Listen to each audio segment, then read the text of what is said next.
आमच्या कॉलेजच्या टाइमला या मुलांची पण शाळा भरते. आता या मुंग्यांच्या रांगेत तुम्हाला एक मुंगळा पण दिसतच असेल. Hello guys, welcome back to our mini blog. आणि आज आम्ही रेग्युलर कॉलेजला चाललेलो आहे. आम्ही कितीही ठरवलं आम्हाला लवकर कॉलेजला जायचंय तरी यांना उशीर करायचाच असतो. आता हिने काय स्कूटी कधी चालवली नसेल का, पण लेक्चर कुठं पळून चाललंय. आता परत या दोघींना येऊपर्यंत आम्ही 12वीचा टाइम टेबल बघत बसलो. लेक्चरला 2 दिवस नसलो तरी 2 दिवसाचे साईन करून 2 लेक्चर केले. 10 नंतर आम्हाला कॉलेजच्या एरियात थांबूच देत नाही, कारण कॉलेजमध्ये 12वीच्या बोर्डाचे पेपर चालू आहे. कॉलेजमध्ये नाही तर आम्ही कॅन्टीन मध्ये गेलो. मला तर असं वाटतं, मला ऐका ना तुम्ही. हा बोल. मला तर असं वाटतं मला लग्नाच्या नंतरचा सासू लग्नाच्या आधीच भेटतोय हॉस्टेलवर राहून, कारण आम्हाला कॉलेजमधून कॅन्टीनला डायरेक्ट जाऊनच देत नाही. परमिशन विचारलं तरी पण परमिशन विचारायचं आधी.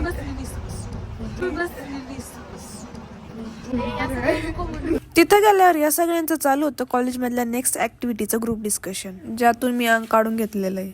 आमच्यासोबत मुलं असले की आम्ही कोणाकडून तरी पार्टी घेतच असतो. मग अर्धा एक तास कोण पार्टी देणार याच्यावर चर्चा करून आम्ही एक गेम ठरवला.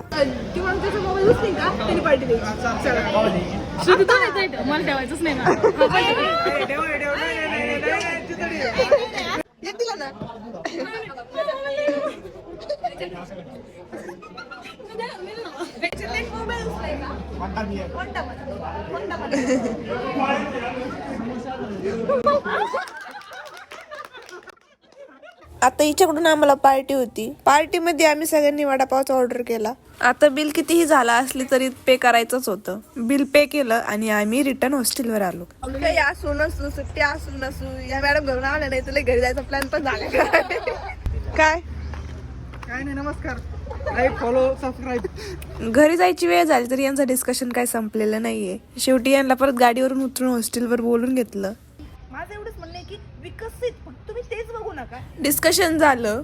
आता ही मुलगी हॉस्टेलवर असली तरी नसल्यासारखीच आहे, कारण की दर 2 दिवसाला ही घरी जातच असते. कपड़े धोनी है, घर चला जाता हूँ. सैटरडे संडे की छुट्टी है, घर चला जाता हूँ.